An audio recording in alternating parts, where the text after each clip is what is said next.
98 and the Phillips Company Morning Show with Kevin Costner as our special guest here this morning. Kevin, welcome to St. Louis. Thank you. And welcome to our show. It was great to see you last night.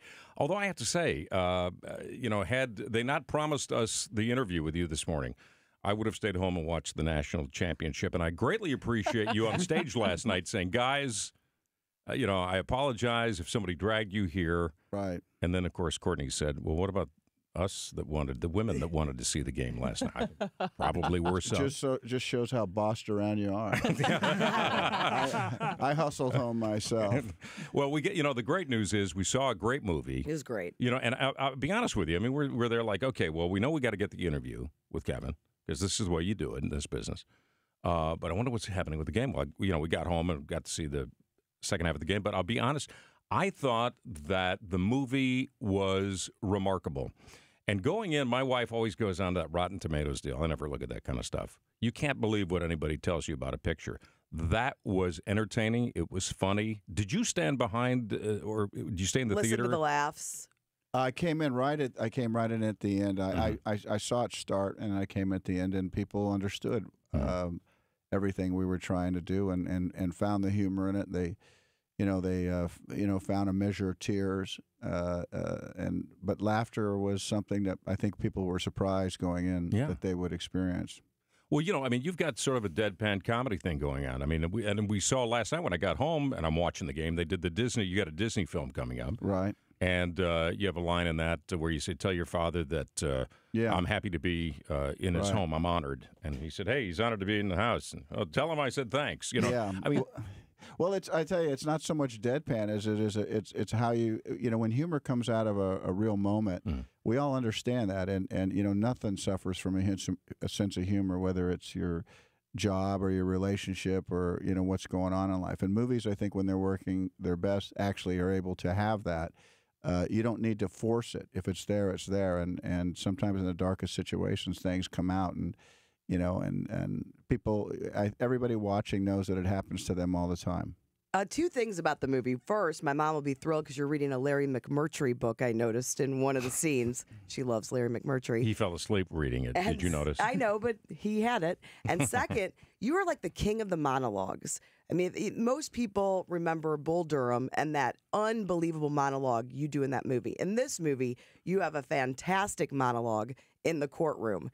I mean, does seeing all those pages of lines, does it make you nervous? Or, I mean, how do you go about doing that? Because you really pull it off. Yeah, listen, I have played a lot of silent types. I've done the Westerns, and so I understand that. And sometimes people run away from dialogue. But, I think I grew up watching Inherit the Wind and Spencer Tracy. And language, I think, can change us. It's... if something's meaningful, if a speech goes somewhere, if it takes you to that spot that you didn't think you would get to, then I'm not afraid of them. I mean, JFK was about, JFK felt like it was 20 minutes long. I had a long speech in Swing Vote. And when I saw this one, I knew that this one could stand the test of time. And really that's how we, I think we should measure movies. I mean, we have a tendency now to measure them based on their opening weekend. That's their value. And I don't know, for me, it's not. For me, it's the movie that I'm willing to show my sons, my daughter, 10 years from now. You watch this movie, and, movies can do that for us. They can be about things we'll never, ever forget. Well, speaking about movies, I saw, Kevin, that what changed you or what changed your life direction was a chance encounter with Richard Burton on an airplane back in the early 70s. Yeah, kind of. I had been, in my mind, thinking that I wanted to do this acting thing, but I didn't have anybody in the business. So you think to yourself, how do you get started? I don't know how I'm going to get started. So I started kind of going to class. And That's why I got into radio. Yeah. I really didn't tell anybody about it, the people I was going to college with. So it was something that was internal because I thought, really, can a guy make a living doing that? I mean, I thought the people that were on screen were somehow born there. So I saw him, and I did take the moment. It was kind of a risky move now that I really think about it, because he had bought all the airplane seats around him. That was so no one would sit next to him, or bother him. I'm like the mongoose and the cobra. I had no idea that. I thought, well, Jesus, look at all those seats. I could just go over there, and he was kind enough not to take my head off. And I won't tell you what we talked about. I was young. I was 22. But I will tell you, I'm sad that I never got a chance to circle back and let him know that we had that chance encounter. We're talking to Kevin Costner. We didn't mention the movie. Black or White is the name of the movie. We saw it last night as sneak screening. Opens this weekend? January 30th? Yeah. January 30th. Okay. Yeah, January 30th. Very good. Couldn't open sooner for St. Louis. And I'll tell you, Jen was talking off the air about it, and it struck a chord with, I think, everybody in the audience last night. We've had our troubles here in St. Louis, in Ferguson primarily. You know that. And this movie it's really not about black or white. You know, it's about relationships. Yeah, it really is about family. It's just not politically correct, and I think that people appreciate that we can get down to it. Where there's Octavia Spencer. One of the reasons she did the movie was because she felt like she was speaking not only for herself but for her generation, her culture. And Anthony Mackie, who plays the lawyer, he was so. Interested in what he was going to say because it wasn't necessarily politically correct. It's just where it was, and I think that people really are not afraid. Our problems didn't start in August. Okay, they've been here for a long time. We made this movie well before that. It's just something that when I finally saw it, I mean, I like baseball. I never thought I'd make a baseball movie, but when I read when I read Bull Durham and Field of Dreams and Love of the Game, they all stood apart. So. I understand the nature of racism and how it's divided, how it's crushed people, how people are bruised and broken, and how we're going to come out of this spin. And so it wasn't when I went looking for a movie, but when I saw one that I helped set the stage for talking, I wasn't afraid to do it. It's only one story. It's not the answer, but it certainly is a jumping off point. And in that speech, it kind of talks about how that might happen. If we can agree that our differences maybe are just differences and not because of race, they're just differences. That's a good place to come from. And I love the speech that you gave that Courtney referred to. That the first thing I see when I see a person of color is the color. Right. Well, that makes sense. But it's my second, third, and fourth thoughts that matter. Right. And he also said, and I can submit that it's the first thing that you see. Yeah. So really what you're saying is, can we drop the pretense of certain things that are not bad?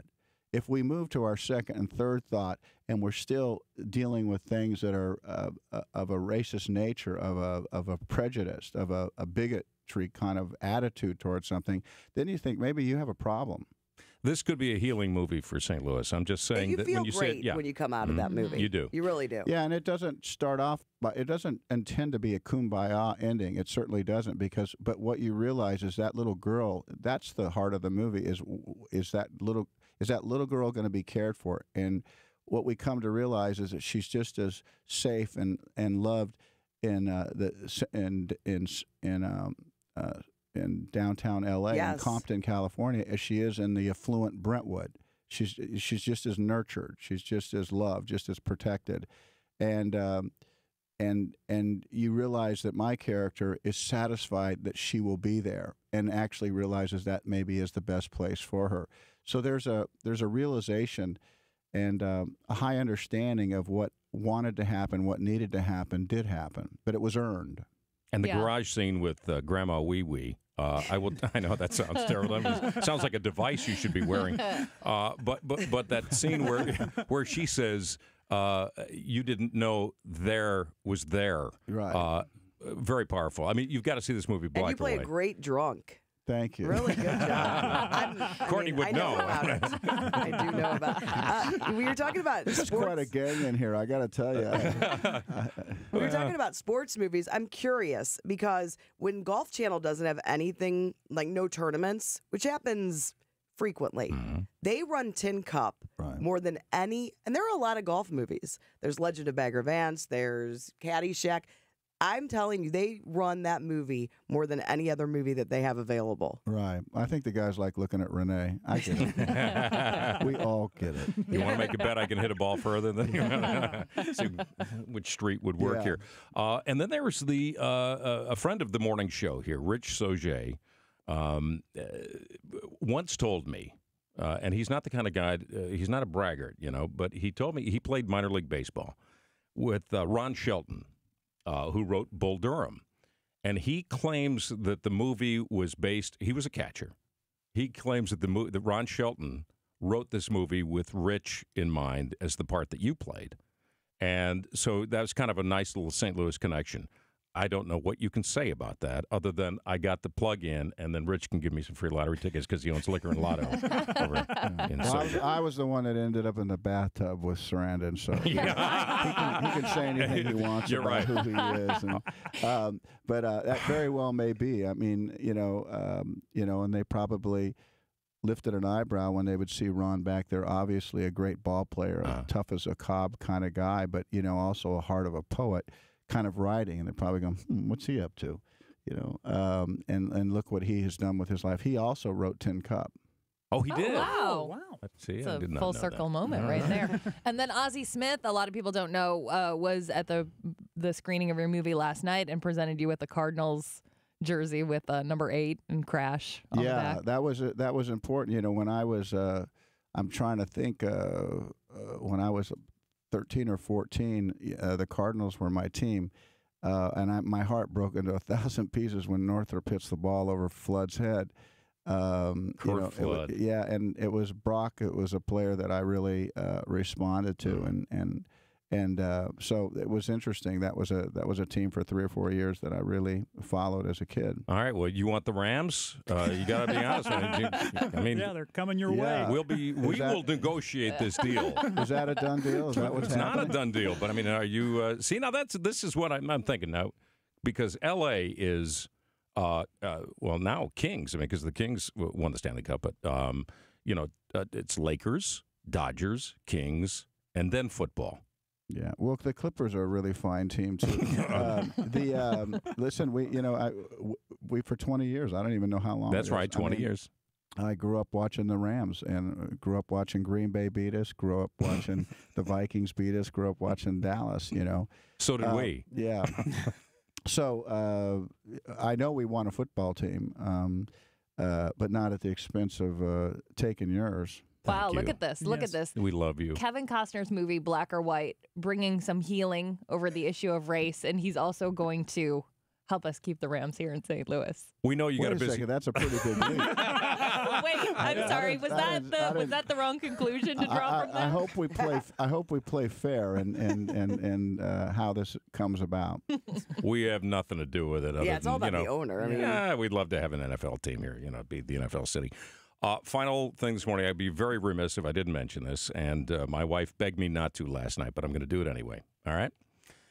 It was 15 years ago this month that my wife and I were not married at the time. We'd been married 13 years, and she was out in L.A. with her sister, and they were at it wasn't L.A. necessarily. I can't remember where. Some sports. Super Bowl. It was the Super Bowl. Yeah. And you were there at a Super Bowl party. Well, my wife's sister is the associate commissioner of Conference USA, so she gets all into all the parties and stuff. She took my wife, who at the time was just a girl I was dating, and no, she was more than that. She was a real girl that I was dating, and not the fake one, not the fake kind. And you were there, and my wife's sister said, "Hey, Kevin Costner's checking you out." She goes, "Come on," and she looked over at you, and you weren't looking, and she looked back at Kelly and said, "He's not looking at me." And Kelly looks over, "He's looking now." So Kim looks, and you guys, your eyes matter, whatever. So a few minutes later, she gets up to use the restroom, and you kind of circle around, and you say, "Hey, would you like to come to another party after this party with me?" And she turned you down. And it, to this day, frustrated me because I was so incensed that she would turn you down, and I said, "Why? Why would you turn Kevin Costner down?" She said, "Why would I go out with Kevin Costner?" And I said, "Because I would have a story to tell on the air." I finally got to tell it on the air, and Kevin Costner was here. How'd that feel? No one knew where you were going with that story, and neither did I.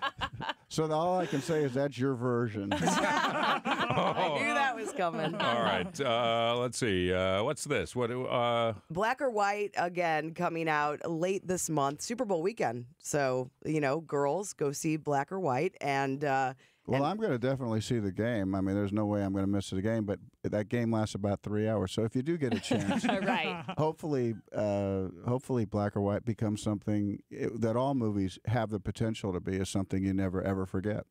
Well, listen, we greatly appreciate you coming into St. Louis.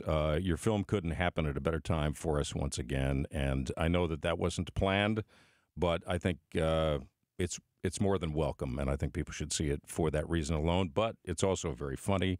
It's intimate. Very funny. It will make you think. It'll make you cry a little bit, and you've done a good job. And good luck with your Disney film. What was the name of McFarlane. McFarlane USA? Right. Okay, that's coming out soon too. You're a busy guy. Yeah, well, those movies are done a while ago, so it's I've been working for a while. Oh, you want to have breakfast? Yeah, it's interesting with this business. Sometimes have 3 or 4 months off. People think, oh, you work so much, but I don't know a lot of people that get 3 or 4 months off, and then you go back and you work for 2 or 3 months really hard, and then take another month and a half off. I mean, my father was at 2-week a year vacation thing. That's how I grew up. I thought that's how I was going to grow up. Sure. And it's been a miracle to be in the business. Any openings? Because I like that. You mean to have that job where you get 3 months off? Yes. Yeah. Let me know. All right. Kevin, thank you so much. Kevin Thanks Costner for being in the studio. in St. We Louis appreciate it. on the Phillips Company Morning Show. Here's Lance.